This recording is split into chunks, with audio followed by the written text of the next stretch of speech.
Polpoludní, more je pokojné, takmer neskutočne ticho. Americká námorná letadlová loď spolu s jej doprovodnou skupinou prechádza otvoreným oceánom. Loď dominuje formácii, je masívna, kontrolovaná a tichá. Jej široká lietadlová plošina sa rozprestiera po vodnej hladine ako plávajúca dráha, zatiaľ čo sprievodné torpédové lode udržiavajú presné odstupy pozdĺž vonkajšieho obvodu. Za letadlovou loďou ťahá mierne dozadu vedená raketová torpédová loď, dohliadajúca na zadný sektor. Vysoko nad obzorom sa v pomalom, disciplinovanom obehu točí lietadlo varovného včasného varovania, jeho radar prehľadáva stovky míľ otvorených vôd. Všetko sa zdá byť bežné. V sonarovej miestnosti sa ozve slabý kovový rytmus. Jemný, pomalý, mechanický šum. Najprv sa zvuk mieša s nekonečným pozadím oceánskeho šumu, vzdialené prúdy, meniacich sa termoklín, nízky hum propelerov letadlovej lode, ktorý sa odráža vodou. Sonárny technik však pozastaví, upraví slúchadlo a zachytí opakujúci sa vzor rotujúcich lopatiek, ktoré režu vodu. Zúži frekvenčný filter a izoluje signál. Vzorka sa stáva jasnejšou, cavitácia propeléra. Podmorský plavidlo. Technika nakloní hlavu k monitoru a študuje vlnové formy. Náhle sa jeho výraz zmení.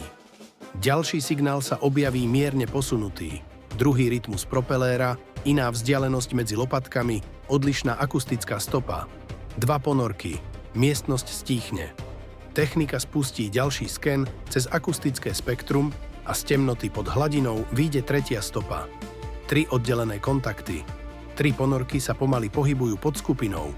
Do priestoru prichádza sonarový supervízor, priblíži sa a požiada o opätovné klasifikovanie. Technika prechádza akustickú knižnicu, počet lopatiek, rýchlosť otáčania, rezonancia trupu. Počítač začína porovnávať údaje s profilmi známych ponoriek. Po niekoľkých sekundách sa zobrazí klasifikácia. 3 iránske diesel-elektrické ponorky, ktoré sa už nachádzajú vnútri vonkajšej obrannej zóny. Nad nimi letadlová loď pokračuje konštantnou rýchlosťou, úplne nevedomá, že 3 tiché lovci sa už vplížili pod ochranný periméter skupiny. Na taktické obrazovke v bojišom informačnom centre lode sa objaví sonarová správa. 3 červené ikony sa náhle zobrazia pod modrou formáciou. Vzdialenosť je veľmi blízka. Veliteľ skupiny študuje displej pozorne. Ponorky zriedka operujú tak blízko k letadlovej lodi bez odhalenia. Trojica pracujúca spoločne je ešte neobvyklejšia, ale geometria ich pohybu odhaľuje skutočný príbeh. Ponorky sa rozmiestňujú, jeden kontakt smeruje k ľavému boku lode, ďalší pomaly k pravému, tretí zostáva priamo za formáciou. Nie je to náhodný pohyb, je to pozícia. Pod vodou vedie hlavná iránska ponorka tichý prelet temnotou. V úzkej kontrolnej miestnosti kapitán sleduje útočný panel, kde sa pomaly spresňuje cieľová riešenie. Nad ním letadlová loď je obrovská, viac než 1000 stopov oceľovej štruktúry a lietadiel, ktoré ju prechádzajú. Aj tak veľký korpus má slabiny. Torpédom nie je potrebné potopiť letadlovú loď, stačí ju zasiahnuť. Kapitán študuje indikátor vzdialenosti, čoraz bližšie. V sonarovej miestnosti technik okamžite zaznamená zmenu. 3 podvodné kontakty už neplávajú, ale úmyselne sa približujú a ich rozostup sa zväčšuje. Supervízor sa pozrie na taktickú mapu a okamžite pochopí, že sa vytvára trojuholník. Klasická ponorková ambušová formácia určená na zachytenie veľkého cieľa z viacerých uhlov. Supervízor uchopí komunikačnú linku a ozve sa na moste.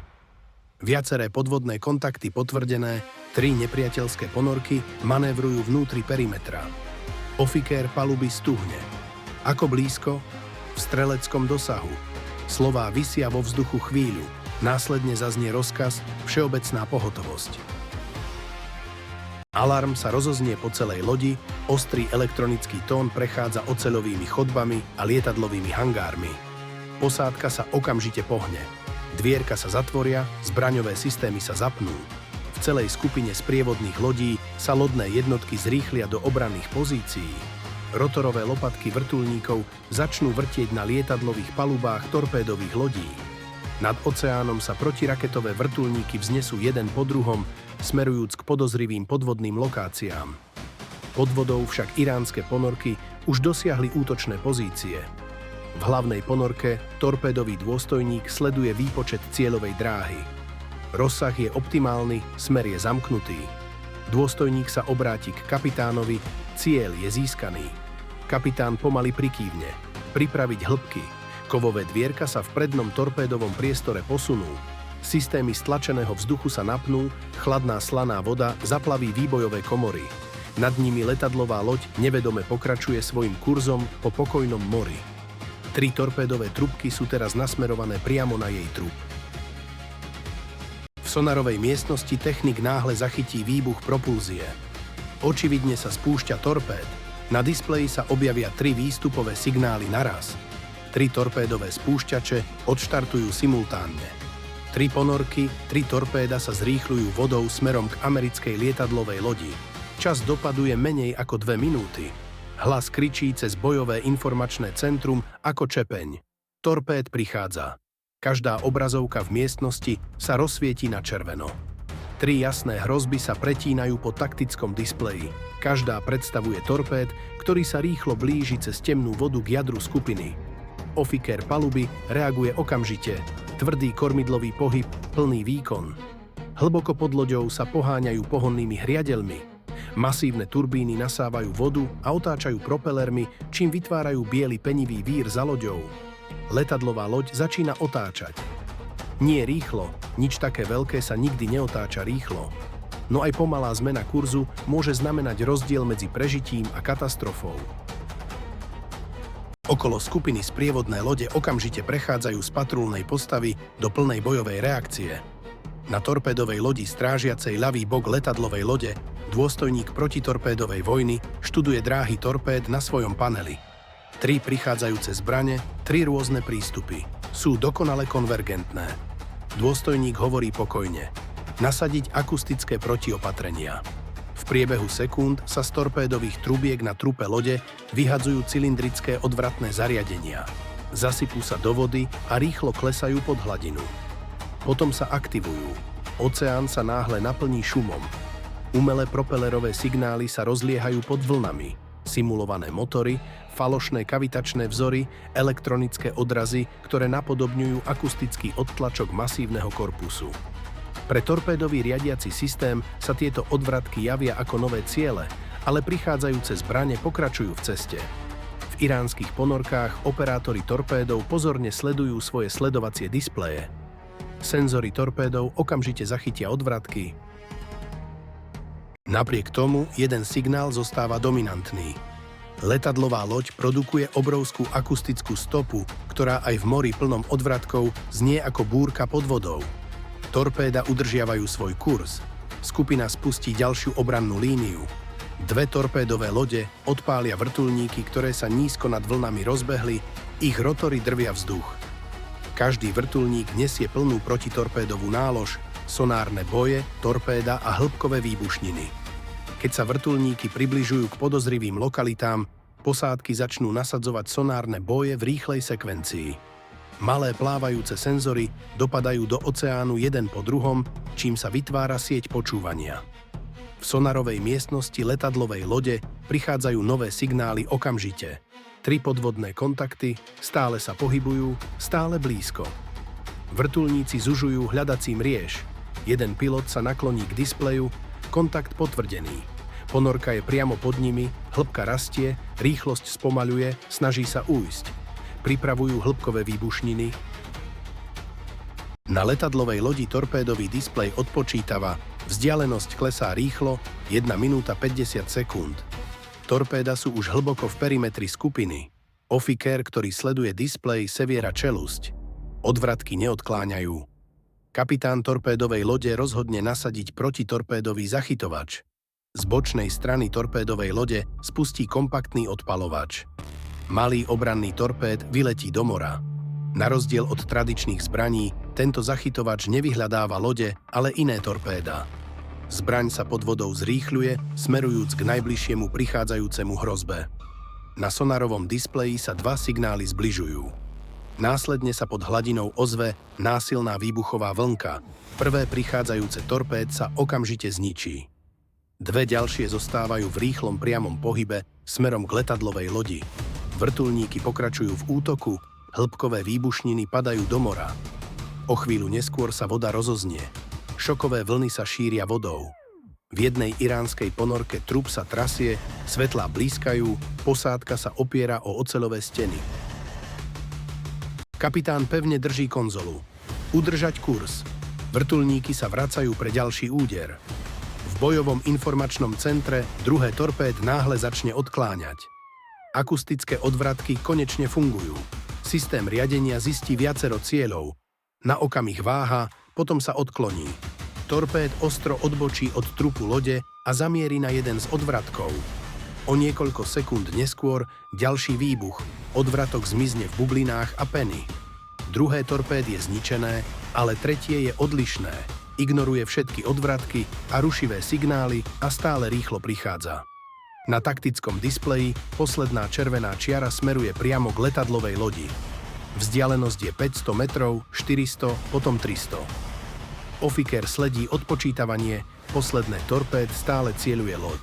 Okolo skupiny lode sa lode prudko manévrujú, vrtuľníky vrčia nad hlavou, oceán sa mieša s protitorpédovými prostriedkami a výbuchmi, no posledné torpéd neustáva.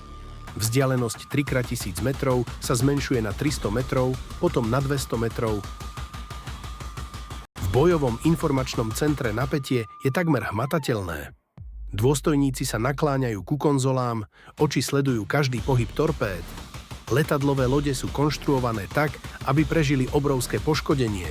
Ich trupy sú vrstvené pancierom, vnútorné priestory sú rozdelené, aby obmedzili zaplavenie. Moderné torpéda však neútočia priamo na trup, ale detonujú pod ním. Explózia vytvorí silnú plynnú bublinu, ktorá zdvihne trup hore a potom ho srazí späť s devastujúcou silou. Aj blízky míň môže zlomiť pohonné hriadele, ohýbať kormidlo alebo zneškodniť pohon. Loď môže prežiť, ale môže byť ťažko poškodená. Vzdialenosť je 250 metrov. Na moste kapitán udržiava pokoj, udržať otáčanie.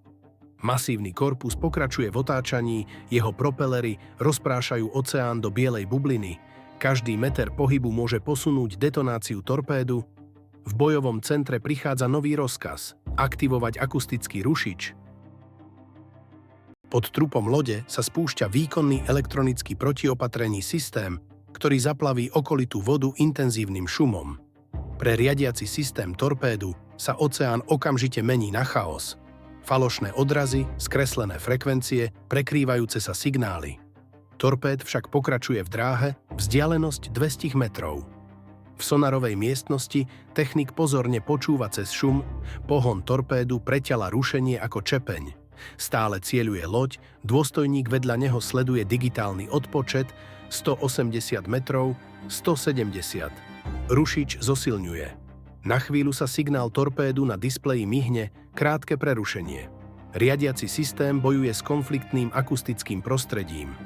Po prvýkrát od štartu torpéd váha. Vzdialenosť stôp 50 metrov. V samotnom torpédovom počítači sa spúšťa prepočet. Akustická stopa lode zostáva najsilnejším signálom, ale je obklopená vrstvou rušenia. Torpéd upravuje algoritmus, posúva sa znovu 130 metrov. Motory lode vrčia, loď ďalej otáča. Vrtuľníky preletujú nad vodou ako dravci, torpédové lode sa približujú nabok, ale žiadna z nich nedosiahne loď včas, 100 metrov. V najbližšej torpédovej lodi operátor protitorpédov vidí poslednú hrozbu, posledná šanca. Spustí druhý obranný torpéd. Zbraň sa ponorí do mora a okamžite zrýchli, malý pohon kričí pod vodou. Teraz sa dve zbrane stretávajú pod hladinou, jedna smeruje k lodi, druhá k útočnému torpéd.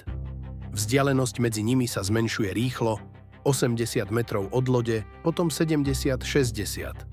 Na displeji bojového centra sa objavujú dva rýchlo sa pohybujúce signály, ktoré sa zbližujú. Miestnosť zadrží dých. 50, 40, 30. Náhle pod vodou zaznie násilná výbuchová vlna. Šoková vlnka zasiahne s obrovskou silou. Nad hladinou sa more rozprúdi do vysokého stĺpca peny a spreju. V lodi trup sa trasie od vzdialeného výbuchu. Na niekoľko sekúnd sa všetky sonárne obrazovky zaplnia šumom. Biela šumová vlna zaplaví systémy. Nikto nehovorí. Potom sa rušenie upokojí. Torpédová dráha zmizla. Zachytovač ho zničil. Letadlová loď prežije, ale pod vodou prebieha ďalší boj, pretože sonarová obrazovka stále ukazuje 3 kontakty. 3 iránske ponorky sa stále pohybujú pod skupinou a teraz je skupina presne informovaná o ich polohe. Veliteľ študuje pozície ponoriek na taktickom displeji. Obranná fáza končí, začne sa lov. V bojovom informačnom centre veliteľ hovorí: zasiahnite nepriateľské ponorky. Vzduch nad oceánom je už plný vrtuľníkov, ktoré sa znižujú a začínajú nasadzovať svoje ponorné sonáry priamo pod vodou. Dlhý kábel zvisí z podvozku jedného vrtuľníka, na jeho konci sa potopí výkonný sonárny vysielač. Pilot udržiava pozíciu. O niekoľko sekúnd neskôr operátor počuje čistý kovový odraz, trup ponorky. Vzdialenosť je blízka, veľmi blízka. Pilot hovorí do rádiovej: kontakt potvrdený, smer 201 stupňov. Vrtuľník okamžite pripraví svoju zbraň. Ľahký protitorpédový torpéd spadne z lietadla a dopadne do mora. V priebehu sekúnd zbraň aktivuje, torpédov sonár začína prehľadávať vodu. V iránskej ponorke operátor počuje nový zvuk. Vysokofrekvenčný puls, potom šušťanie torpédového pohonu. Kapitán okamžite reaguje. Úniková manévrová. Ponorka prudko nakloní a snaží sa ponoriť hlbšie. Diesel-elektrické ponorky sú veľmi tiché, ale nie sú rýchle.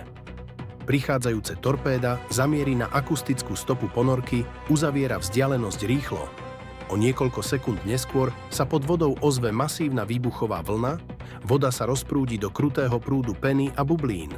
Sonárne obrazovky skupiny aktualizujú, prvý kontakt ponorky zmizol, zničený, ale 2 ďalšie zostávajú. Jeden z zostávajúcich ponoriek sa snaží újsť z perimetra skupiny. Zmení smer prudko na juh, zrýchľuje. Vnútri ponorky kapitán dúfa, že bojová zmätok otvorí únikové okno, ale sprievodná skupina už uzatvára pascu. Rýchla raketová torpédová loď sa zrýchľuje smerom k únikovej trase. Jej sonárny radarský systém takmer okamžite zachytí cieľ.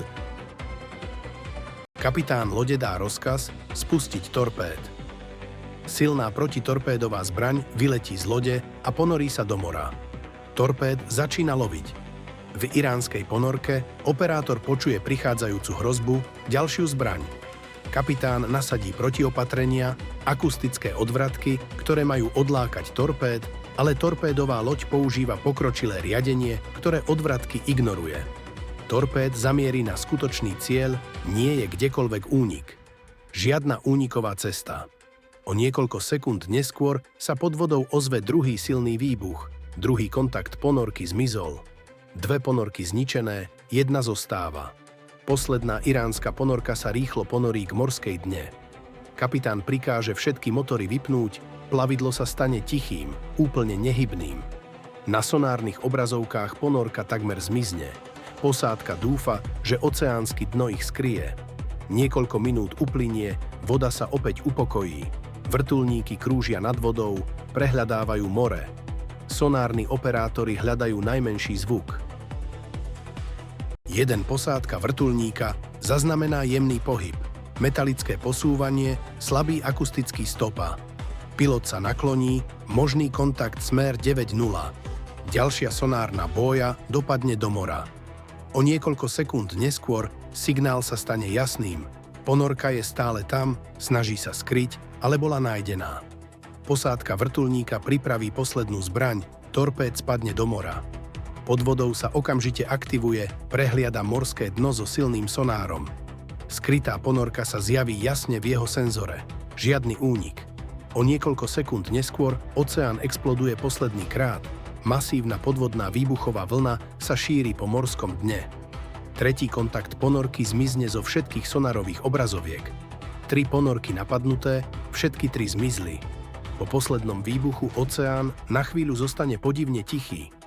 Vysoký stĺpec peny sa zrúti späť do mora, pena sa rozplýva v tmavomodrej vode. V bojovom informačnom centre každému operátorovi sa pozorne sledujú svoje obrazovky. Zobrazenia sa aktualizujú, jeden kontakt ponorky zmizol, ďalší potvrdzuje, žiadny pohon, žiadna trupová rezonancia, žiadny pohyb pod vodou. Tretí ponorka je preč. Na taktickom displeji červené ikony, ktoré sa predtým objavili, už nie sú. Zostali len modré symboly. Veliteľ študuje displej pozorne, hovorí udržať sonárny sken. Nikto sa ešte neodpočíva. Podvodné boje zriedka končia okamžite. Ponorky sú navrhnuté tak, aby sa skryli v hlbinách oceánu a skúsení velitelia vedia, že ticho neznamená vždy bezpečnosť. Vrtuľníky pokračujú v krúžení nad oceánom, ich rotory pretínajú vzduch, posádky nasadzujú ďalšie sonárne boje do vody. Jedna po druhej malé plávajúce senzory dopadajú do mora, čím sa rozširuje sieť počúvania okolo skupiny. Oceán sa mení na mriežku elektronických uší. V sonarovej miestnosti na letadlovej lodi technici monitorujú prichádzajúce dátové prúdy. Každý boj odosiela akustické informácie späť loďam. Operátori počúvajú akýkoľvek nezvyčajný zvuk. Minúty plynú, nič sa neobjavuje. Žiadne propelere, žiadna kavitačná šum, žiadny pohyb. Len vzdialený odraz vlastných motorov skupiny, ktoré sa odrážajú vodou. Na moste kapitán študuje pokojné more, ktoré sa tiahne až po obzor. Len niekoľko minút predtým 3 torpéda preleteli týmto rovnakým vodám. 3 zbrane, ktoré mohli zničiť najväčšiu loď, akú svet kedy postavil.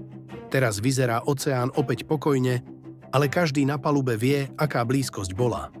Pod palubou týmy pre kontrolu škôd vykonávajú rýchle kontroly systémov, pohonné hriadele sú stabilné, kormidlo reaguje normálne, integrita trupu je neporušená. Letadlová loď nebola poškodená. Okolo masívnej lode sprievodné torpédové lode postupne vracajú svoje obranné pozície. Raketová loď znovu zaujme svoje miesto za letadlovou loďou.